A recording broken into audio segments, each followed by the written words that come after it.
I'm trained as an architect, but I don't make buildings. So I guess I'm called a speculative architect because really what I do is tell stories about the global, urban, and architectural implications of new technologies. But I tell those stories through the medium of film. So I'm a filmmaker.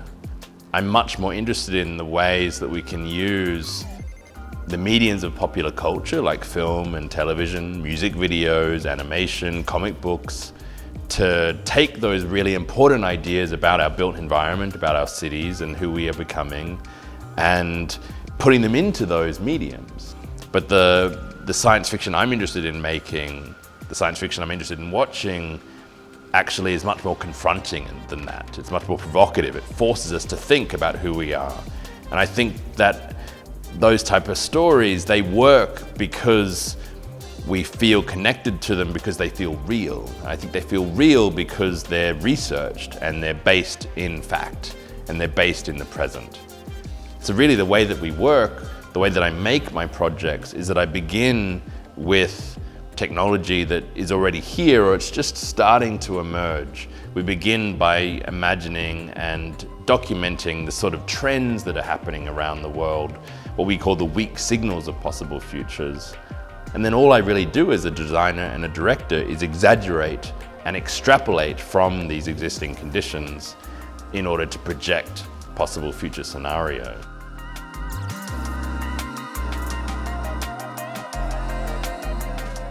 So Building Worlds, the exhibition, is 6 stories about a possible future. It's 6 future worlds.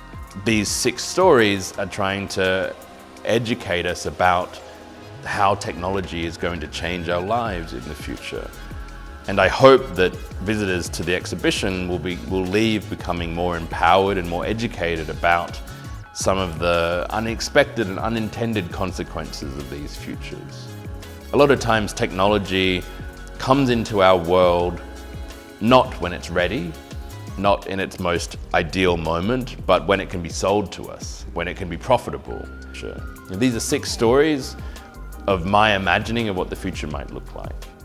But really, the exhibition is a call to arms. It's a rally cry to try and get people to tell their own stories about the futures that they're interested in, that they want to live in.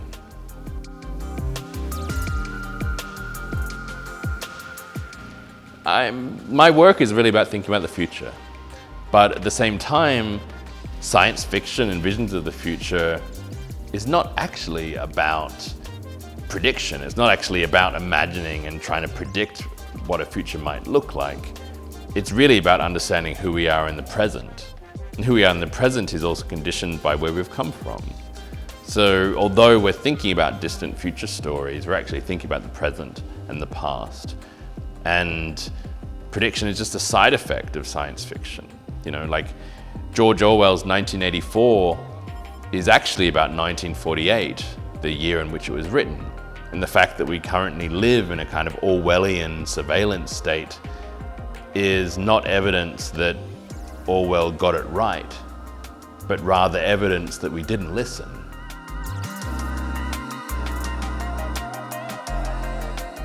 We've created the most extraordinary world with the most extraordinary technology. If we can do the things that we've done, surely we can use those same technologies to figure out how we can get out of this mess that we've created for ourselves. So it's a form of realism and pragmatism, I guess, more so than optimism. But I can see that the technologies we need to resolve global crises that we're faced with are already here.